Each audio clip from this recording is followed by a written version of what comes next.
Ayan. Natapos din nila. Tatlong dobotik po. Mag-aayos pa kami. Naglilinis pa. Ito yung bed spacer. Ayan. Ginawa kong bed spacer itong kwarto na to. So, ito yung maliit na kusina sa bed spacer. Then, ito yung CR. Hindi pa tapusin. Inantay ko pa yung in-apply ko tubig. Ganun lang. Simple lang. May bed space ko to. Try ko mag-bed space. Kasi puro, from foreign ako. So, itong, hanapan ko to ng lugar kung saan ko siya ikabit. Banda, na side. Parang wala siyang space.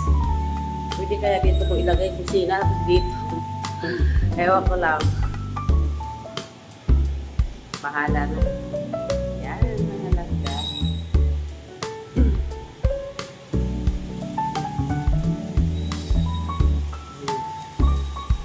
Ang bed space.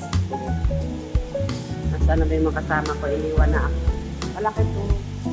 Kwarto. Plano ko sana lagyan pa dito. Kaya lang, wala silang cabinet. Magpagawa pa ako ng cabinet dito. Dito.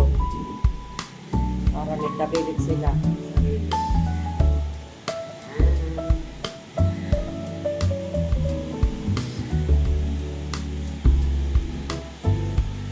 And then, bibili pa ako ng kutsyon para dito. Ito, ipapaayos ko to pipinturahan ko. Ipaayos ko to kasi nasira, Doon ko sa kabilang building kinuha ko. Dinala dito.